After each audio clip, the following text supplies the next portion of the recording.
안녕하세요. 행공신 TV입니다.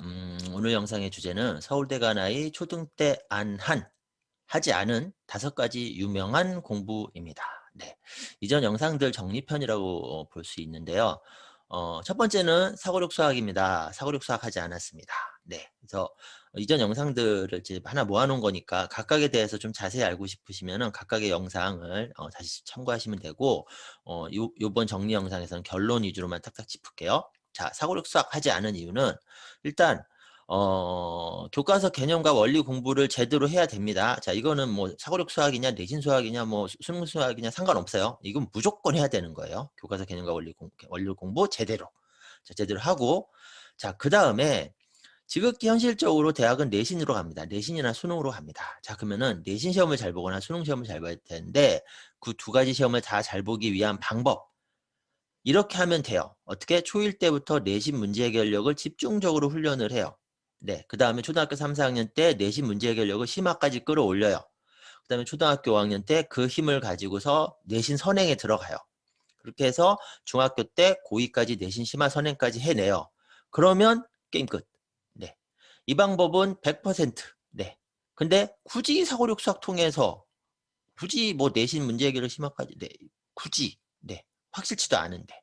네. 그래서 그다음에 이렇게 하는 데에도 상당히 많은 시간과 노력과 에너지가 필요합니다. 자, 그다음에 수학만 하나요? 다른 것도 해야 되잖아요. 네. 그래서 가장 효율적인 대비 방법. 네, 이거. 그래서 사고력 수학은 안 했습니다. 자, 자세한 내용은 이 영상을 참고를 하시면 되고요. 자, 두 번째로 안 한 거, 초등 논술. 자, 대학 논술로 가는 방법이 있는데, 작년 기준 3.8% 정도만 뽑아요. 근데 폐지할 예정. 그러면 이제 대학을 논술로 더 이상 못 가는 거죠. 그러면 대입 논술할 필요가 없죠. 자, 대신에 그러면 쓰기를 잘하긴 해야 돼요. 뭐?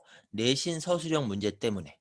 내신 서술형 문제 때문에 쓰기를 잘해야 되는데, 이걸 왜 논술로 대비하냐는 거예요. 자, 내신 서술형 문제라는 건 뭐냐면 국어 쓰기 문제, 영어 쓰기 문제, 수학 쓰기 문제, 사회 쓰기 문제, 과학 쓰기 문제라고요. 자, 그러면 논술에서 영어랑 수학 쓰기 문제 해결을 해주나요? 영어랑 수학을. 그다음에 논술형 문제가 나온대요. 근데 이 논술형 문제 대비를 논술로 대비를 해야 된다? 말이 이게 될까요? 왜냐하면 이 논술형 문제도 결국 각 과목별 논술형 문제거든요. 국어 논술형, 영어 논술형 나온다면 수학 논술형, 사회 논술형, 과학 논술형. 네.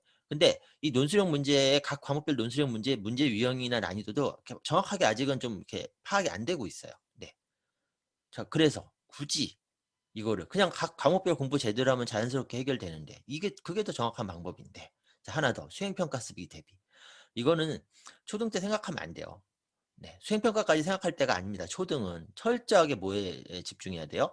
각 과목 공부 제대로 하면서 각 과목별 내신 서술형 쓰기 대비. 이거 하기도 바쁘거든요. 네, 이거 하기도 쉽지 않거든요. 네, 그래서 수행평가를 생각할 때가 아닌데 수행평가 대비로 논술학원을 보낸다? 그래서 저는 안 보냈습니다. 네, 굳이. 네, 자세한 내용은 이 영상을 참고하시면 돼요. 세 번째로 안 한 거, 영어 회화. 하면 좋죠. 네. 그리고 왠지 영어 회화 막 이렇게 하면은 영어 잘하는 것 같잖아요. 네. 근데 우선순위가 아니에요.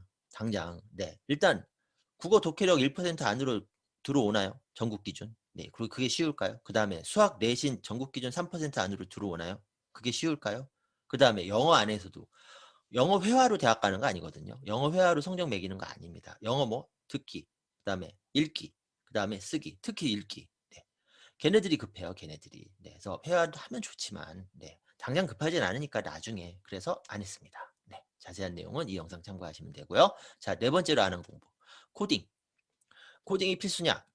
아닙니다. 콘텐츠와 자기주도는 필수냐? 맞습니다. 자, 코딩으로 논리적 사고력 길러주는데요. 아유, 수학으로 하면 됩니다. 네, 수학 공부 제대로 하면은 그걸로 논리적 사고력 훈련은 충분합니다. 근데 수학은 정말 중요하죠. 그 다음에 코딩으로 창의력도 길러줄 수 있다. 지금 창의력이 급하진 않습니다. 그리고 창의력은 고차원적인 사고예요. 그래서 초등 때부터 막 창의력을 막 집중적으로 훈련시킨다? 이건 아닙니다. 네, 초등 때 할 수 있는 창의적 사고는 이렇게 고차원적, 정말 제대로 된 창의적 사고를 하기는 쉽진 않아요. 그리고 각 과목별 공부 제대로가 더 중요할 뿐만 아니라 수학 제대로 하면서 각 과목별 공부 제대로 하는 게 창의력의 기초기도 해요. 네, 기초기도 합니다. 그래서 굳이 꼭 코딩을 통해서 이 두 가지를 길러야 되는 건 아닙니다. 재밌다? 물론 재밌죠. 근데 한편으로 이런 생각이 들어요. 공부를 재미없게 했을 뿐인데요. 제 강의를 들으시거나 제 책을 읽은 분들이 제가 이제 추천해 드린 방식으로 수학 공부를 하면서 아이들이 수학을 재미있어 한다는 얘기들을 제가 자주 듣습니다. 네. 그래서 공부는 재미없다는 거는 선입견입니다. 다만 재미없게 할 뿐인 거죠. 네. 그래서 각 과목 공부 제대로 하는 데 집중을 했고요. 코딩은 아이가 원하지 않으면 더더욱 네. 다만 하나 팁. 스마트폰 게임하느니 코딩하는 게 낫죠. 네, 요거는 이제 스마트폰 활용 방법인 거예요. 네, 자세한 내용은 이 영상 참고하시고요. 자, 마지막으로 안 한 공부, 5번째 공부는 뭐냐? 융합입니다. 여전히 네, 각 과목 공부 제대로입니다. 네. 근데 이게 현실이에요. 국어, 영어, 수학, 사회, 과학, 한국사를 제대로 공부를 하는 게 1순위. 근데 그거 하기도 쉽지 않다. 바쁘다. 네. 그리고 융합도 창의적 사고처럼 상당히 고차원적인 사고입니다. 그래서 기초부터 탄탄하게 제대로 돼야지 융합도 이제 나중에 잘할 수 있게 되는 거고, 또 현실적으로 성적을 좌우하지도 않고 대학 입시에 큰 영향을 주지도 않아요. 네. 근데 성적이 전부입니까? 대학 입시가 전부입니까? 네, 맞아요. 전부 아니에요. 전부 아닌데 공부를 제대로 해보는 경험은 정말 중요합니다. 그래서 공부를 제대로 해보는 경험을 해야지 나중에 융합 쪽으로도 가고 창의적으로도 가고 네, 이런 것들로 갈 수 있거든요. 네, 그런데 성적도 따라와요. 네, 그래서 딴 얘기하는 게 아니라 일단 계속 강조하는데 각 과목 공부 제대로 하는데 집중을 먼저 하셨으면 좋겠어요. 근데 그럼 자연스럽게 융합, 뭐 코딩, 뭐 논술 이런 것들 네, 굳이 안 해도 지장이 별로 없거든요. 네. 단 아이가 원하고 굉장히 잘하면은 당연히 좋은 소재이긴 하죠. 네. 근데 그런 경우는 적습니다. 자, 자세한 내용은 이 영상 보시고요. 그래서 그럼 초등 때 제대로 한 공부는 뭐냐? 안 한 공부 말고 제대로 한 공부는 뭐냐?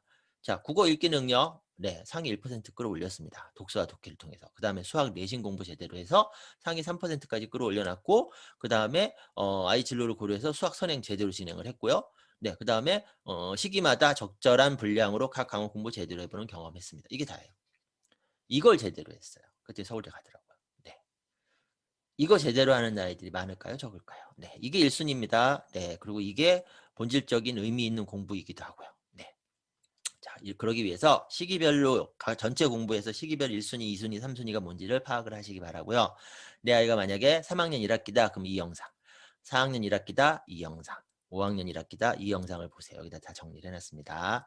그리고 별도로 제가 이제 유튜브나 네이버 TV 통해서 올려드리는 영상은 짧잖아요. 네, 그리고 자세한 내용을 할 수가 없어요. 네, 길면 안 보시니까. 네, 그래서 자세하게 풀어놓는 강의들이 있어요. 총 12가지 주제 강의. 이걸 다 들으시면은 특히 5세, 6세, 7세, 초1, 2, 3 부모님들 꼭 들으세요. 꼭. 네, 그래야지 시행착오 줄일 수 있고 최대한 효율적으로 공부할 수 있고 선택까지 집중하실 수 있습니다. 네. 영상 도움되셨다면 구독하기 잊지 마시고요. 네. 서울대 간 아이 초등 때 안 한 5가지 유명한 공부 여기까지입니다. 안녕히 계세요.